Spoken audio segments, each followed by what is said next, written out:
Welcome back to the Bears Talk Ireland podcast as we continue to talk about another exciting Bears offseason that we hope is going to lead into a season to remember going forward with a lot of the changes the Bears have made so far this year. To talk Bears, I'm delighted to be joined by Bears beat reporter Sean Hammond from the Chicago Tribune. Sean, welcome to the show. Yeah, thank you so much for having me. I'm happy to be here. And before we kind of dive into the Bears and the offseason, you've just been at the Tribune now about 3 months or so, is it? You kind of new in there, finding the new role and the place there now in the Tribune. Yeah, so I was on the Bears beat. I've been on the Bears beat for the last 5 years, but just moved over to the Tribune in March. So super excited about that, and super excited to work with my colleagues there, and obviously to keep working on the Bears beat. I love doing this job, and I'm glad that I get to keep doing it. Yeah, absolutely. Well, look, obviously, best of luck in your new role there at the Tribune. Thank you. And it's an off season that I guess has been a good one for people like yourself and for myself who talk about it and write about it. I mean, people say the Bears have won the off season again. I don't know. I get kind of worried when I hear that. But it's been an off season of kind of, big moves and big changes. Yeah. When you look at it so far from the start, I mean, how have you found this off season yourself? I mean, are you happy with where it's trending and the moves the Bears have made, so far? I mean, I don't know how you can be unhappy with it if you're a Bears fan. I think just obviously the big one is the head coach. You've got a head coach in Ben Johnson who is bringing so much positivity and a real fresh air, so to speak. It's a complete 180 from the Matt Eberflus vibe. I feel like in terms of just the way he presents himself and the message that he puts out there, whether that's with the media or, we haven't gotten to see a whole lot of glimpses behind the scenes, but just from what we have from the Bears' own internal videos that they put out there, like it seems like he's the type of coach who guys are going to be really excited to play for. And that's really what they need. And just in watching them this spring during OTAs, you can really see the intensity. I think we all get sort of this preconceived notion of what an offensive-minded, the whiz kid head coach with the pencil behind his ear sort of vibe. And that's not Ben. Ben is pretty intense out there. He is, if you screw up, you're going to hear about it. And so it's been really fun for us on the sideline to watch that, because you hear about a coordinator. Ben was talked about so much over the last year, but you don't actually get to see the coordinators all that much. A lot of times, the focus is on the head coach. They might show the coordinator once or twice during a game, but you don't really know what the guy's like until you get out there on the field. And it's been fun to watch that. Yeah, I mean, you mentioned obviously Ben Johnson was that sought-after name in the offseason, and the Bears seemed to be determined from the start that this was the guy they wanted. Obviously, other members of staff that have come in is Eric Bieniemy and Dennis Allen and Al Harris and Antoine Randall. These are experienced guys who have done well elsewhere, who are coming in to work with Ben Johnson. I mean, it's a small sample size. You mentioned the OTAs and mini camps there. I mean, are you happy with what you've seen in that small sample size? Again, nothing matters until, September, as the games come in and go forward. But from what you see now, are you happy with it? Does it feel different, I guess is what I'm asking? Because we always talk about every year when there's something changes, it feels different. This year's the one. Yeah. I mentioned the Bears won the offseason. We do that every year. This is the one. But, I mean, I've heard a lot of people who have been there in person who have said this genuinely feels different. The players do seem to respond differently to this. They're a team who last year were begging to be coached. This year, It does feel like they've brought in the guys to do it, but does it feel like that from you on the ground who is actually watching this? Yeah, I do feel that. And I feel like sort of, along with what I was saying about, how Ben doesn't let guys get away with mistakes, they're taking the long approach. I feel like in just watching this, like they're trying to get every single step right before you see the finished product in week one. And it won't even be a finished product in week one. It's going to take a couple of months down the line before they really feel that way. But they're not skipping any of the small steps in building this offense. And really, they are building a brand new offense from scratch. Ben said that from day one. Like, he's not bringing his Detroit playbook with him. They're going to build something totally new. And it really, it's such a coaching cliche, but it starts with the fundamentals and those really basic skills that you have to learn at each position on the football field. And I thought one of the most interesting quotes, one of my favorite quotes from the whole spring was backup quarterback Tyson Bagent was asked about Ben and what it's been like. And he said something to the effect of, Ben Johnson could be the position coach for every single position. Like he would be the best position coach we have at every single spot, because he knows all those little details that every position needs to be doing right. And so that's where it starts, and was it super pretty? Like in May and June? No, like they're making mistakes, but this is the time of year to do that. And I think it's all part of that process. And I think that Ben understands that. And I think that the players in turn understand that it's not going to look pretty right away. It's probably not going to look pretty midway through August. It's probably not going to look pretty in week one. It might take a couple of weeks. I mean, you see that. I think back to the 2022 Lions offense and that team. I know that defense was terrible, but that team started out 1-6 or something like that. And then second half of the year, things were really clicking. And I don't think the Bears are going to be that bad to start the season, but I think it could be something similar where it's a little just disjointed the first couple of weeks. And then as things move on, they get a little bit more comfortable. Yeah, and I think that's only reasonable to expect. Obviously, with the turnover, I mean, that can happen to any team anyway going into an off season. Right. But with the turnover the Bears have had, on and off the field, it's just natural that there will be that kind of a bedding time. But I mean, they've obviously looked at this offense, and I'll start with the offense first, because obviously this is a Ben Johnson team, and we know that's where he's going to have his major kind of influence on the team. We look at the offensive line every year. It's a question mark. Every year it's a conversation. This year again, it's a conversation, but it feels like it's a good conversation for once. They've gone out. They've got Drew Dalman at center. They traded for Jonah Jackson and Joe Thuney very, very early, which showed an intent from the Bears that yes, this is an issue. We see it, and we are now going to go and we're going to address this, and we're going to get this offensive line done to help this young quarterback who in a way is carrying the weight of the franchise on his shoulders. I mean, when you look at what they've done with the offensive line, did you expect such big sweeping changes to happen? And did you expect them so quickly to kind of happen in the offseason? Well, I think big changes needed to happen, especially on that interior. It just wasn't good enough last year. And really for the last couple of years, it hasn't been good enough. They haven't seriously addressed that center position in a long time.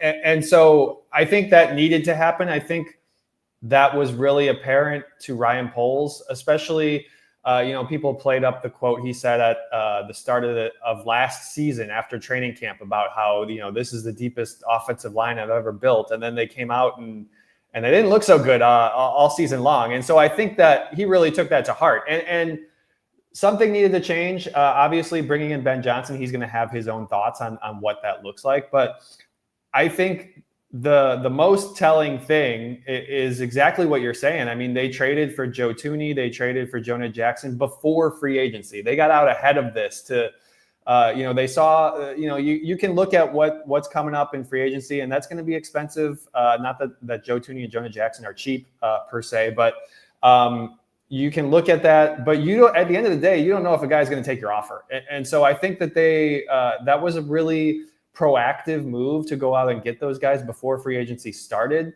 And you got yourself two veterans at those guard spots who you hope can sort of lock that down and stay healthy.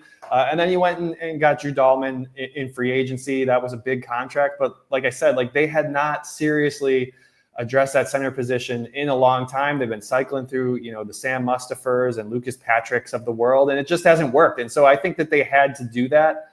And then you look at left tackle. I've always liked Braxton Jones. I've really enjoyed talking to him and getting to know him just in the little interactions that we get. But we don't know we don't know when he's going to be healthy. He's got the ankle injury. You hope that he's ready to hit the ground running day one from the start of training camp, but we don't know for a fact that he's going to be.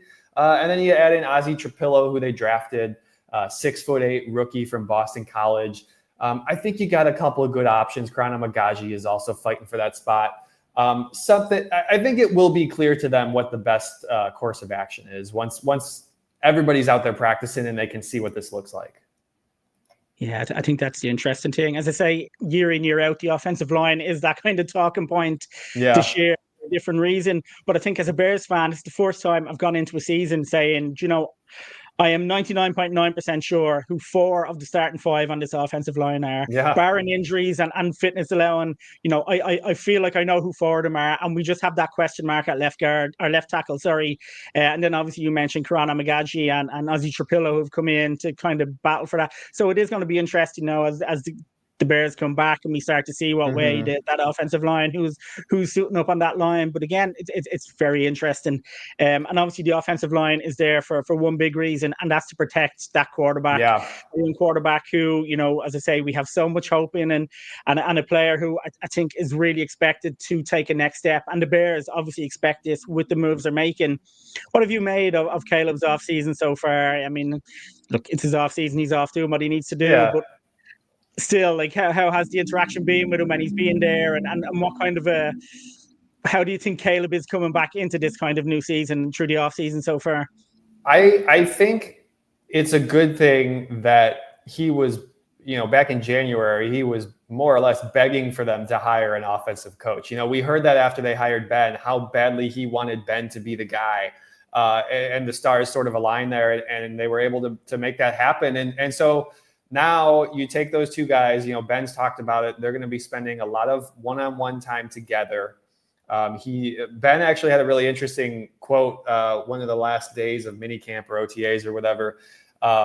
Somebody asked him about that, and he said, yeah, we can go through the film and teach in a quarterback room in a session with all 4 of the guys, but for whatever reason, in his experience, he said you can be a lot more honest in those one-on-one meetings. And so I feel like those Ben Johnson, Caleb Williams sessions are going to be so important as we move along here through training camp, because they need to be thinking alike. The play caller and the quarterback need to think alike, and that doesn't just happen overnight. And so that's going to kind of be on both of them to figure that out. Caleb was asking for it, and it's one thing to ask for it, and it's another thing to take the coaching and at times criticism and at times praise and take all that stuff and keep building upon it, And so we're going to have to see how Caleb responds to that, because this is what he was asking for. And okay, he's got the offensive coach. He's got the coach who's going to push him. Now it's time to get down to work. And I'd say, just like from the on-field perspective, it's so hard to tell in the spring, He's testing things out. Sometimes you can tell, like, he's maybe testing out a throw that he wouldn't necessarily throw in a game, but you gotta figure out what works and what doesn't. And sure, there might be some interceptions here and there. There were plenty of touchdowns here and there. There was nothing that I would be concerned about per se. I think it's just been sort of what you would expect from the springtime. They're trying things out, seeing what works and seeing what doesn't.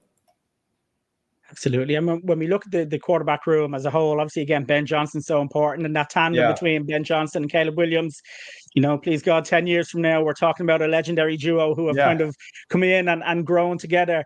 But last season, that quarterback room is a very young quarterback room. We had Tyson Bagent obviously in there with Caleb Williams. Is the Case Keenum move an important move that maybe, I won't say gone under the radar, but it isn't obviously his big move, but a move just to bring in that experience for a Caleb Williams, to have that, that experienced quarterback there beside him to bounce things off, to work with, as well as obviously his offensive coordinator and his head coach. Like the Case Keenum move, were you impressed by it? And do you think it was the right way to go with this quarterback room? I think it's huge. I actually do. I think it's huge. And I know, Case has been taking some reps with the 2s in the spring. I don't think he's going to necessarily be the primary backup. I still think that that's going to be Tyson Bagent. But adding Case Keenum is huge. And you look at sort of how they came to that decision. You have to go back to last year. Like you said, one of the youngest quarterback rooms, maybe the youngest. I would have to, go and look up the ages in some of the other rooms. But you had 2 rookies and a second-year guy. I mean, that had to be the youngest quarterback room in the league, I would imagine. And so then they also had Trevor Siemian, and at least through training camp. And then they cut him and were hoping to sign him on the practice squad. Well, that backfired. And the Vikings swooped in and signed, after the J.J. McCarthy injury, they signed Siemian to their active roster. And so you didn't have an experienced quarterback who you thought you would. And so you flash forward to this offseason. They like having a veteran guy in there, especially in the spring when you're learning a new offense, because there are limits on how much the coaches can interact with the players, that have been collectively bargained with the Players Association. There's only so much time that they can spend with these guys. But then you add Case Keenum into the mix, and Caleb can text Case all he wants. There's no limits on how much, interaction they can have. So that's super, super important. My thought is, I kind of think they're going to go 3 quarterbacks when it comes time to cut down to 53 players, because I don't think they want to risk losing that veteran guy again and then going through the whole regular season without a veteran like Case Keenum, who your young quarterback can lean on. And so, Case probably isn't going to play, or at least not going to play a lot. Hopefully, knock on wood, Caleb Williams doesn't get hurt, and you have the quarterbacks cycling through that. But I do think that adding him is going to be really, really important for Caleb. Just having that extra veteran voice, that extra coach, so to speak, maybe obviously Ben Johnson's going to get pulled away. He's the head coach. He's busy doing a lot of other things. You've got your quarterback coach, you got all those other spots, but there's nothing quite like having a guy in the locker room right next to you who you can just lean over and say, hey, what about, XYZ? Yeah, absolutely. I think it's a good move by the Bears. I think it is right. Just when things go wrong, which they inevitably do for a young quarterback, just to have that experience there, just to say, no, Caleb, don't worry about it. Let's sit down. Let's work it out. I've been through this. I've seen it a million times with different quarterbacks. Let's just work through it. So for me, I think it's a really good move. I like Tyson Bagent. As you say, he'll probably still be the backup. Yeah. But they both will benefit from having such an experienced player in there. Absolutely. Tyson will too. Be very good for the two of them. And when we look then just at the offense and the rest of it as a whole, obviously we look in the draft, we see players like, Colson Loveland comes in as that number 1 pick. Luther Burden slips down to a point where the Bears feel that it's a great opportunity to take a really talented wide receiver into what is already an extremely talented room. And then I'm going to throw one in as well, Kyle Monongai. I know he's a later round pick, but they didn't do any big changes in the running game. They were talked up about getting a running back. Monongai is a player who fell to them late on, but still seems to be generating a little bit of buzz. I know I'm excited to see what he can do at that next level. I mean, when you look at those other moves in the pass catching and the running back room, I mean, what excites you? What are you looking forward to see? Or how good do you think these players can be going forward? Obviously, there's someone like Olamide Zacchaeus who came in the offseason as well, who kind of gets a little bit forgot about when you're making the moves to happen later on. But again, he's a player who shows he can be productive in certain situations to get the Bears some yards and kind of move that offense forward. He had over 500 yards last year in Washington, and that's a not a huge number, but like those are valuable spots, and so he could potentially be a guy who they come to trust. I want to touch on the running backs. Like you said, Kyle Monongai, like that's one of those spots where you can potentially find a productive player in the 7th round. I know he was like the 22nd or 23rd running back drafted this year, like way down the list.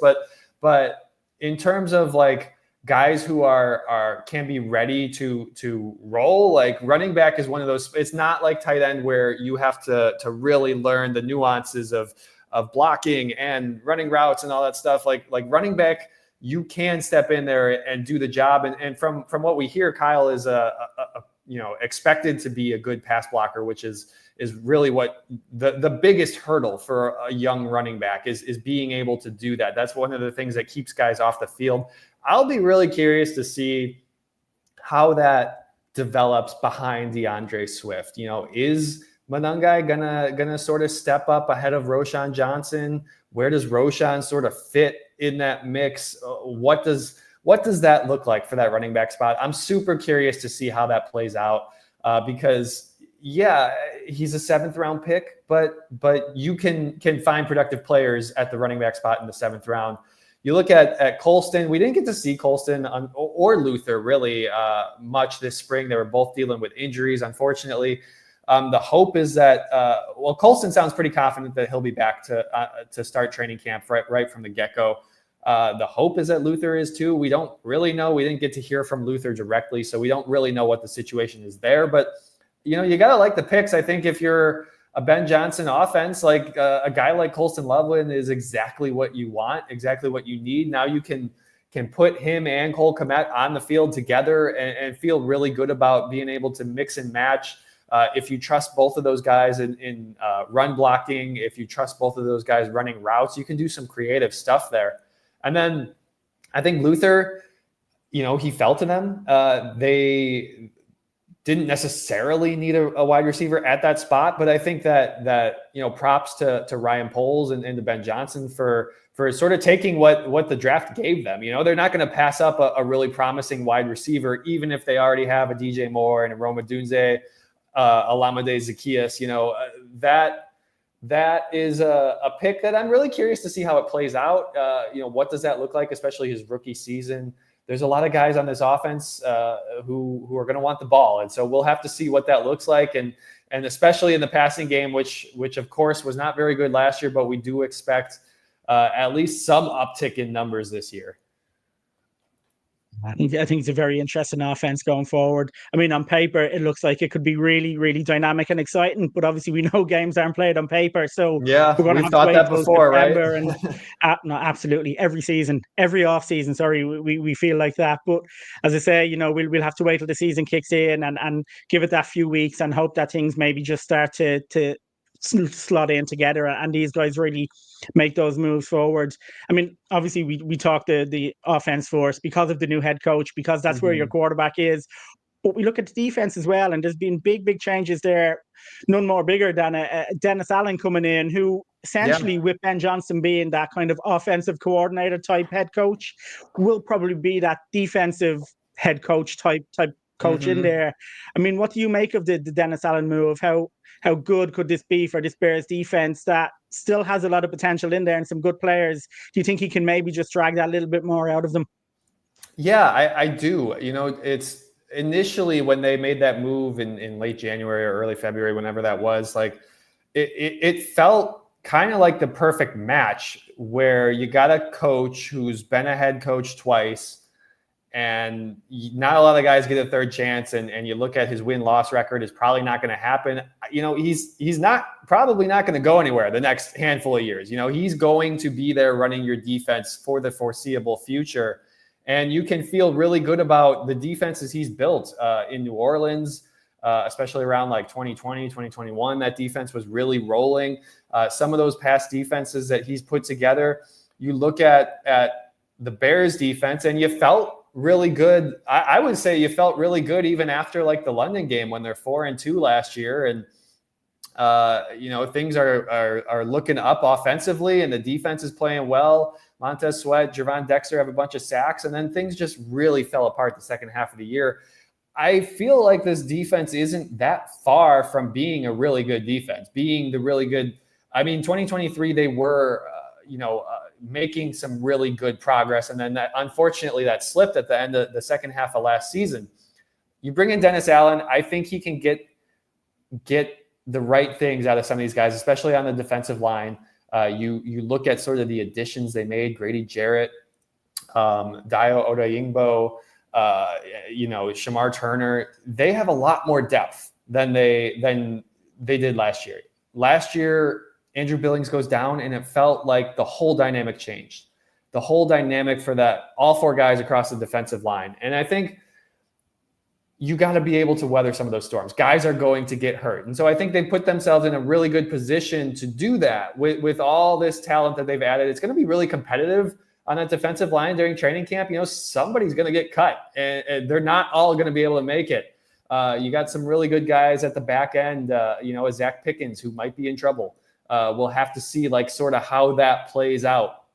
And then with the secondary, look, they obviously love Kyler Gordon. That is apparent in the contract. And I think he's going to be a really valuable player in this defense, specifically with Dennis Allen, who's talked about, looking at trying him at different spots, maybe put him at outside corner sometimes, maybe put him at safety along with his primary responsibilities at the nickel spot. That's going to be really fun to watch. And I'll say this too, like I've really enjoyed watching Dennis Allen coach. I've spent a lot of time focusing on what Ben Johnson is up to on that offensive side of the field, but Dennis Allen is not afraid to like get in there, get mixed up with his guys. Like right after the play's over, he is like shooting out right in front of the defensive lineman. And, he's not a super tall dude. It's like, oh man, you got to watch out in there, man. These dudes are going to run you over, but he's coaching guys like in their face. And I love that about him. Yeah, again, I think this is a defense that on potential or on paper has potential, and we'll see if that stacks up as the season starts. Zach Pickens is someone you kind of touched on there, who I was going to ask you about. I mean, I was going to say now, or I was going to ask, do the numbers maybe start to look like they won't add up for Zach Pickens making this roster now? It doesn't seem to have clicked for him going forward, so that's something to kind of keep an eye on. And one other name I'm going to throw at you, because we were all kind of surprised, I think, when this name popped up, and that's Ruben Hippolyte. What did you think when that move was made in the draft and where it was? And so far from, interviews with Ruben and just seeing him in the kind of short bursts that you have, I mean, have you been impressed with him making that move up from college to becoming an NFL player? Yeah, I think he really holds himself well in the interview room, and seems like a guy who's sort of wise beyond his years, so to speak. And definitely that's something that coaches are going to like. They want high character guys who are they don't have to worry about when they leave the building and all that stuff. But then from the on-field stuff, when he was drafted, I'll be honest. I mean, I do study the draft. I study all these guys, ahead of time. He's not a guy who was on my radar. I think a lot of Bears fans, I'm sure, were Googling that name as soon as he was picked. But you like the speed. That's one of the things that Dennis Allen has talked about for his linebackers. He wants a speedy linebacker. That's, frankly, why they got rid of Jack Sanborn in that spot, because they wanted somebody who was a little bit quicker. Not that Jack's not a good player. He serves, he can tackle guys. He serves certain roles, but that's not what Dennis Allen was looking for. And so, I think Ruben is a guy who could potentially, fight for a spot, might pass up Noel. We'll see. That's going to be another sort of position battle to watch between those two guys. Noah Sewell's a young linebacker who hasn't seen the field a whole lot, except maybe on special teams. Is Ruben gonna step in and use that speed? He didn't get an invite to the combine, but his 40 time would have been fastest among the linebackers if he had run. Yeah, no, I think that's going to be interesting to see how Ruben Hippolyte makes that step up. And you mentioned Jack Sanborn. Obviously, he was a fan favorite, so maybe a little bit of pressure on Ruben there to come in and maybe become that next fan favorite who the people are going to be really, really pushing for. One other question I have on the defense for you, Sean, is the safety position. Mm-hmm. It's a position that, you have some good players in there, but obviously there's question marks about Jaquan Brisker and his health. We know the concussion issues, and that's something you really hope doesn't rear his head again. And for himself, as a young man, you just don't want him suffering any sort of ill effects or after effects from that. I mean, how do you see the safety position for this year? And either way, do you think at the end of the season there's going to be big changes there? Obviously, Kevin Byard is a bit of an older player as well, so maybe he could be looking to change. I mean, do you think the safety position can hold out for this season? And then do you see kind of changes next season then with that whole kind of group? Yeah, I do. I think when you look at this from the GM's perspective, you got these two guys, your two starters, Kevin and Jaquan. You're hoping they're both healthy, especially Jaquan. I think you just play out the season and see how it goes. Jaquan is in the last year of his rookie contract. After missing 12 games last year, you're gonna have to see him on the field before you make any sort of decision on whether you want to keep him long term. Now, if he plays all 17 games and he stays healthy, maybe you do. And obviously he plays well. Maybe you do look to sign him to a long-term deal, but I don't know. I think it would be natural to be hesitant based upon what we've seen. 3 concussions in 3 years. He's missed a lot of time, missed almost all of last season. I think it's possible, even if he does play 14, 15, 16 games, they still might move on from that, just given the history. From the GM's perspective, you got to be thinking that way. Byard, I don't know. Byard, as long as he's playing at a high level, I think you could consider bringing him back. He signed a 2-year deal last year, so I believe this is the last year of his contract. But and he even said it, I think, in a media session with us, I'm not signing any 4 or 5-year contracts anymore. I'm past that age. Once you get to, once you're a defensive back in your 30s, unless you're a superstar player, you're probably just signing 1-year deals. And so maybe you could get him, if he's still playing well at a high level, bring him back. Absolutely. He's a veteran guy who players really trust in the locker room. He's a leader and he really became a leader really quickly when he came in here last year. And so, if he's playing well, I absolutely think you could bring him back on a potentially on a 1-year deal, something like that, maybe a 2-year deal. But Jaquan, of course, is a big question when you're thinking long-term. Absolutely. And again, hopefully, he stays injury free just for himself more than anything else.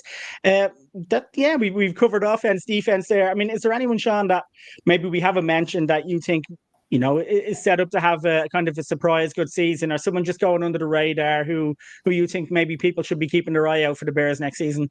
We talked running back, more so looking at the rookie.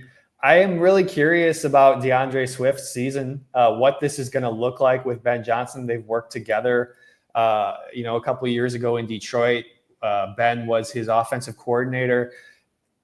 Look, DeAndre was one of the most inefficient running backs. You look at all the advanced metrics, one of the worst running backs in the league last year. And now you just look at the raw numbers, that doesn't take into account the offensive line. Of course, that was a big part of it. And so you put a better offensive line up there, you put a better play caller in there. What does this season look like for DeAndre Swift? He's still going to be that lead back. Like we said before, maybe the rookie can do something. Maybe Roschon Johnson can do a little bit here and there, but DeAndre Swift is going to be your lead back, your primary guy. Whether almost in any situation, you might switch him out on the goal line or something, but he's going to be out there a lot. And I really am curious to see what this season looks like for him and what Ben Johnson can do to get him going a little bit. If they're blocking anything like the Detroit Lions, he's going to have a really big year. Now we're going to have to wait and see if they can actually achieve that in year 1 here under Ben Johnson. Yeah, I think Swift has shown that if you can give him the right hole and the right blocking, he can make big dynamic plays, but he just doesn't feel like he has that consistency in doing it enough and maybe making that little bit of space for himself when you need him to. So it'll be interesting to see if this new offensive line does actually give him that chance now, and the new offensive weapons around him maybe take that little bit of attention away and give him that chance. And one last question for you before I let you go, Sean. It's actually to a GM, Ryan Poles. I was almost nearly said Ryan Pace there. I'm still thinking that. Ryan Poles. It's taken us all 2 years to get that one right. It took me a while. I don't know why it's just come back. But he's obviously came into a tough situation. He obviously took the team apart at the start. So you understand that kind of losing for a season. There's been a couple of big runs, though, with losing runs that you don't like to see, no matter what your team is doing. Yeah. They've given him everything this offseason. He's got the head coach. He's got the players. He's got the offensive line. Is there any added pressure on him now this season that, we've given you the tools now? We need this now to work. We expect this to work. I mean, I know the Bears don't cut bait with people lightly, whether it's coaches or GMs. Yeah. But is there still maybe a little bit of added pressure now this season that it's time now? You've had that building time to put it together. We now need to see these results. I mean, I think there is. I don't necessarily think that he's going to lose his job at the end of the year or anything like that. But there, of course, is pressure. You got your guy. This was the top candidate as far as the head coach goes. The most talked about guy the last 2 cycles. You got him, and he wanted to be here. And so, this thing better work. This better look a lot better offensively. Your quarterback's got to look really good. Do you have to win 10, 11 games next year? Not necessarily. But I do think they're going to let this sort of play out, this marriage of Ryan Poles and Ben Johnson. I don't think it can just be like a 1-year thing. I think you got to give this at least 2 years, probably 3, before you really know, are these guys figuring it out? And I do, even despite the record, I think Ryan's done a good job of flipping this roster. When you look at what he inherited versus what he has now, there's a lot of young talent that you can be excited about.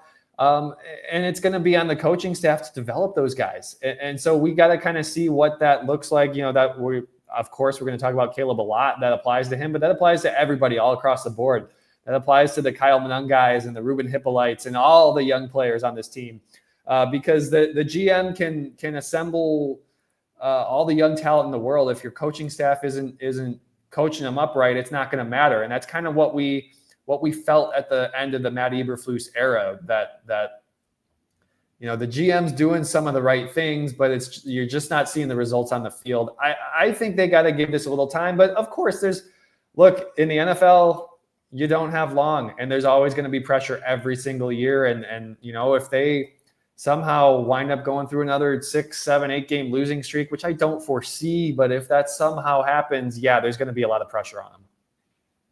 Yeah, I mean, for me, I like what he's done since he's come in. It felt like he's had a plan all the time. Yeah. We like the way he got the cap kind of under control. The moves they made kind of seemed to put everything in place in that situation. So, again, it's just going to be interesting to see now if this all comes together the way he hopes. Sean, really appreciate you taking the time to come on. If you want to let the guys know where they can find you, anything you may have coming up they should keep a lookout for. I'm on Twitter at Sean_Hammond. You can find all my work at chicagotribune.com. I'm happy to be there, and we'll have a lot more stuff coming up for you here in July and into August as training camp gets rolling here. Excellent. Can't wait to check it all out. And thanks to everyone, obviously, for watching and listening. Please do like and subscribe and keep an eye out. Things are going to start ramping up soon again, and we'll have plenty more content going out. But until then, take care.